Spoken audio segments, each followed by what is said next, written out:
రిజర్వేషన్లు సమాన అవకాశాలు కల్పించడానికి సరైన మార్గం.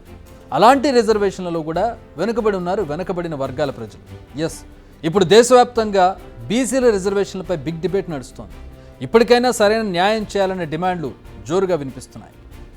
తమకు అనుకూలం అనుకుంటే తామనుకుంటే చాలా ఫోర్స్గా ఎవరికైనా రిజర్వేషన్ ఇవ్వగలం. రాజ్యాంగానికి వ్యతిరేకంగా కూడా, రాజ్యాంగం ఆమోదించని వాళ్ళకు కూడా రిజర్వేషన్ ఇవ్వచ్చు వాళ్ళు అనుకుంటే. సేమ్ టైం వాళ్ళు అనుకుంటే రాజ్యాంగాన్ని కూడా తీసేయచ్చు. అందుకే 1927లో సైమన్ కమిషన్ వచ్చినప్పుడు, అంతకన్నా ముందు 1882, 83 రిజర్వేషన్ అనే మాట ప్రస్తావనలోకి తీసుకొచ్చిన ఈ దేశంలో మొట్టమొదటి మనిషి మహాత్మా జ్యోతిరావు పూలే. హంటర్ కమిషన్ భారతదేశానికి వచ్చినప్పుడు హంటర్ కమిషన్తో సంభాషణలోకి వెళ్ళాడు, ఒక రిప్రజెంటేషన్ ఇవ్వడానికి వెళ్ళాడు. భారతదేశంలో మీరు పెడుతున్న ఖర్చంతా, బ్రిటిష్ ప్రభుత్వం మీరు పెడుతున్న ఖర్చంతా ఇది ఈ దేశ ప్రజలది. ఈ దేశ ప్రజలదంటే పొలాలలో పనిచేసే వాళ్ళు, కంపెనీల్లో కార్ఖానాల్లో పనిచేసే వాళ్ళు, వివిధ చేతి వృత్తులు చేసుకునే వాళ్ళు, కూలీలు, వాళ్ళు సృష్టించే ఉత్పత్తి, వాళ్ళు కట్టే పన్నులు, ఈ డబ్బు ప్రభుత్వం దగ్గరికి వస్తుంది. ఈ ప్రభుత్వాన్ని తిరిగి మీరు వివిధ రంగాల్లో ఖర్చు పెడుతున్నారు, ముఖ్యంగా విద్యారంగం మీద ఖర్చు పెడుతున్నారు. కానీ విద్యారంగంలో అప్పటికే యూనివర్సిటీలు ఏర్పడి ఉన్నాయి 1855 నాటికే. విశ్వవిద్యాలయాలు కానీ, కాలేజీలో కానీ, స్కూళ్ళలో కానీ ఈ ఎస్సీలు, ఎస్టీలు, బీసీలు అంటే ఆనాటికి పదం లేదు, ఎస్సీ, ఎస్టీ, బీసీ అనే పదం లేదు. మేధావులు, చరిత్రకారులు చెబుతుందేంటి? 1850లోనే రిజర్వేషన్లు ఉన్నాయి, పేర్లు లేవు, కానీ విషయం మాత్రం అదే. సో అలాంటి రిజర్వేషన్ల అంశంపైనే ఇప్పుడు తీవ్రంగా చర్చ జరుగుతోంది.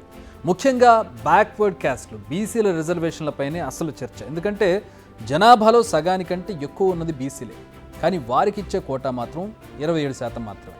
ఇప్పుడు ఇదే వివాదానికి కారణమవుతుంది. లేటెస్ట్గా నీట్ ఎగ్జామ్ సమయంలో బీసీలు తమ గళాన్ని వినిపించారు. జనాభాలో సగానికి పైగా ఉన్న తమకు ఎప్పుడు అన్యాయం జరుగుతుందనేది వారి ఆవేదన. నీట్కి 27% రిజర్వేషన్ ఉన్న ఓబీసీ కోటాలో దాదాపు 11 లక్షల మంది అప్లై చేసుకున్నారు. అదే 10% ఉన్న ఈడబ్ల్యూఎస్ కోటాలో 1,88,000 మంది అప్లై చేశారు. అంటే ఓబీసీలు ఒక్క మెడికల్ సీటు కోసం 35 మంది పోటీ పడుతుంటే అగ్రవర్ణాల విద్యార్థులు ఒక్క సీటుకు పోటీ 17 మంది మాత్రమే ఉంటున్నారు. ఇలాంటి చర్యలతో బీసీ బిడ్డలకు అన్యాయం జరుగుతుందనేది ఇప్పుడు వివాదం. నిజానికి ఎన్నికలు వచ్చిన ప్రతిసారి బీసీలు గుర్తొస్తారని పార్టీలు, ఎందుకంటే మెజారిటీ ఉన్నది వాళ్ళే, వాళ్ళ ఓట్లు చాలా అవసరం కాబట్టి ఆ బీసీలు అనేవాళ్ళు వాళ్ళకి ఒక ఓట్ బ్యాంక్గా కనపడుతూ ఉంటాయి పార్టీలు అన్నిటికీ కూడా. సో వాళ్ళని తీసుకొస్తూ ఉంటారు ముందు. కాదంటే ఇప్పుడు మీరు చూడండి, అన్ని పార్టీల నేతల నోళ్లపై అదే టాపిక్ నానుతూ ఉంది ప్రధానంగా ఈ కొద్ది రోజుల నుంచి. దీనికి రీజన్ దేశ జనాభాలో ఆ వర్గాల ప్రజలు అధికమని మనం ఇప్పటివరకు చెప్పుకున్నాం. బీసీల పేరు చెప్పుకొని లబ్ధి పొందుతున్న అన్ని పార్టీలు బీసీల అభివృద్ధి కోసం, వాళ్ళ జీవితాల కోసం ఏమైనా చేస్తున్నారా? అన్ని పార్టీలను అధికారంలోకి తెచ్చిన ఘనత బీసీలది. ఎందుకంటే మెజారిటీ ఓట్లు పడితేనే ఏ పార్టీ అయినా గెలుస్తుంది. మెజారిటీ ఓట్లలో ఉన్నది బీసీలు కాబట్టి దాదాపు వాళ్ళ సిగ్నిఫికెంట్ ఓట్ అనేది గెలుపుని తీసుకొస్తుంది. కానీ బీసీలను వాడుకొని వదిలేసిన ఘనత కూడా ఆ గెలిచిన పార్టీలదే. బీసీలు ఆర్థికంగా లేకపోవడం వల్ల రాజకీయాల్లో రాణించలేకపోతున్నారు. ఇది 100% ఫ్యాక్ట్. 1% కూడా లేని వాళ్ళు ఆర్థిక బలంతో ఈ దేశాన్ని ఏలుతుంటే, అంబేద్కర్ పుణ్యమాని ఎస్సీ, ఎస్టీలు రాజ్యాంగ రిజర్వేషన్ పొందుతుంటే దాదాపుగా 60% ఉన్న బీసీలు ఇంకా వెనుకే ఉన్నారు.